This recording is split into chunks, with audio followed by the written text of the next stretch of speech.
할렐루야. 사랑하는 대강의 가족 여러분, 오늘 하루도 하나님의 말씀과 동행하는 삶이 되길 소망합니다. 오늘 함께 나눌 하나님의 말씀은 골로새서 1장 9절 말씀입니다. 이로써 우리도 듣던 날부터 너희를 위하여 기도하기를 그치지 아니하고 구하노니 너희로 하여금 모든 신령한 지혜와 총명에 하나님의 뜻을 아는 것으로 채우게 하시고. 아멘. 이 바울은 이 골로새 성도들을 위한 중보기도의 제목들을 구체적으로 적고 있습니다. 우리가 이 중보기도를 살펴서 내가 형제들을 위한 중보기도에 어떤 내용을 기도할 것인가 맥을 잡아놓는 것은 아주 중요합니다.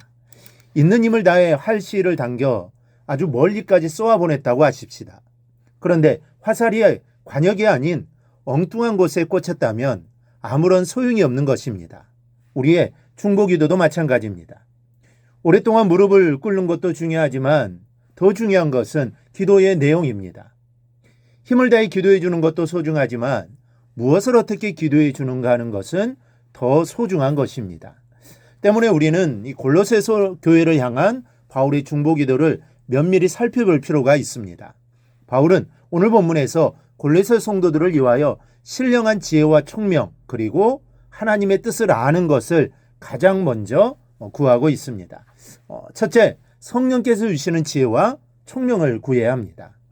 이 공동번역 성경은 이 신령한 지혜와 총명을 성령께서 주시는 지혜와 판단력으로 번역하고 있습니다.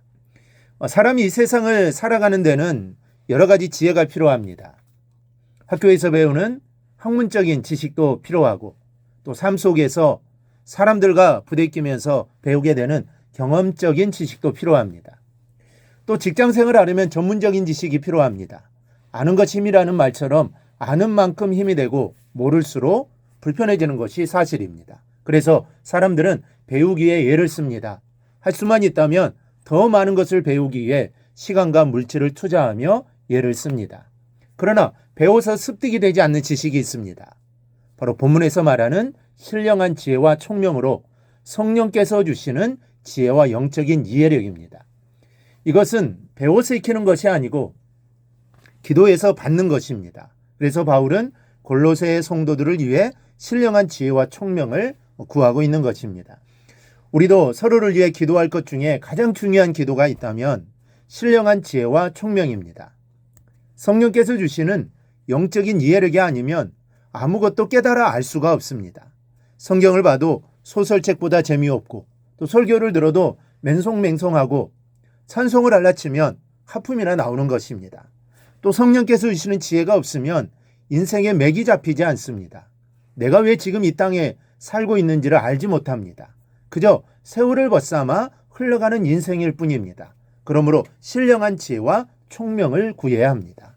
둘째로 성령의 은사가 하나님의 뜻과 기대를 아는 일에 쓰여지도록 기도해 주어야 합니다. 이 본문에서 바울은 이렇게 말합니다. 모든 신령한 지혜와 총명에 하나님의 뜻을 아는 것으로 채우게 하시고, 영어 성경은 이 대목을 모든 영적인 지혜와 이해력을 통하여 하나님의 뜻을 아는 지식으로 채워주시고 라고 표현합니다. 성령께서 주시는 영적인 지혜와 이해력은 하나님의 뜻을 아는데 쓰여진다는 뜻입니다. 성령께서 하시는 일은 우리에게 하나님의 뜻과 요구를 우리가 알 수 있도록 영적인 지혜와 이해력을 주시며 감동하시는 일입니다. 그러므로 성령의 모든 은사는 하나님의 뜻을 알고 또 하나님의 뜻을 이루는 곳에 쓰여져야 합니다. 죽은 자를 다시 일으키는 능력을 행한다고 해도 그것이 하나님의 뜻과는 상관이 없는 일이라면 그것은 성령의 역사가 아니며 방언의 통역의 은사를 받았다 해도 교회와 성도 간에 무리나 일으키고 목회자에게 어려움을 준다면 그것은 성령의 은사로 받은 것이 아닙니다.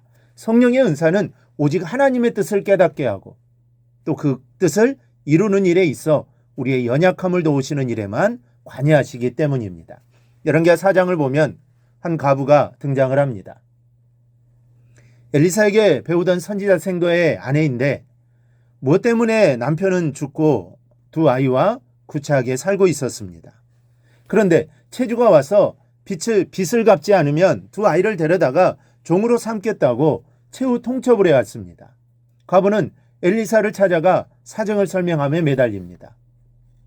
엘리사가 도와줄 방도를 찾다가 내 집에 무엇이 있는지 내게 말하라고 말하자 과부는 기름 한 그릇 외에는 아무것도 없다라고 대답합니다. 그때 엘리사는 이렇게 말합니다. 너는 밖에 나가서 모든 이웃에게 그릇을 빌리라. 빈 그릇을 빌리되 조금 빌리지 말고 너는 내 두 아들과 함께 들어가서 문을 닫고 그 모든 그릇에 기름을 부어서 차는 대로 옮겨 놓으라. 과부는 엘리사의 말대로 하여 어려움을 면케 되었습니다. 여기서 빈 그릇은 우리의 기도이고 이웃에게 빌려온 그릇들은 중보기도입니다. 그리고 기름은 성령께서 주시는 지혜와 이해력입니다. 우리의 삶에는 시시때때로 과부에게 닥쳐온 그런 어려움들이 인생의 길을 막아설 때가 적지 않습니다. 그럴 때 우리가 준비한 것이 기름을 담을 그릇이요 내 것만이 아니라 이웃의 그릇을 빌려서라도 그 은혜를 받아 담아야 합니다. 그럴 때 문제는 떠나가고 길이 열리게 됩니다. 여러분, 이 그릇이 준비되어 있습니까? 그렇다면 이제 은혜를 누릴 일만 남은 것입니다. 만약에 준비되어 있지 않다면 준비해야 합니다. 준비되어 있어야 하나님이 주신 은혜를 받아 누릴 수 있습니다. 여러분, 기도하십시오. 간절히 기도하시기 바랍니다. 기도의 은혜의 그릇을 준비하는 것입니다. 기도로 그릇을 준비하여 하나님의 은혜를 풍성히 받을 수 있기를 바랍니다. 오늘 새벽이 오늘 하루가 그릇을 준비하는 기도가 되어 여러분이 준비한 기도의 그릇에 신령한 지혜와 총명이 충만하기를 주님의 이름으로 축원합니다. 오늘 묵상한 말씀을 굳게 잡고 삶으로 실천하며 살아내는 대강의 모든 성도들이 되기를 축복합니다.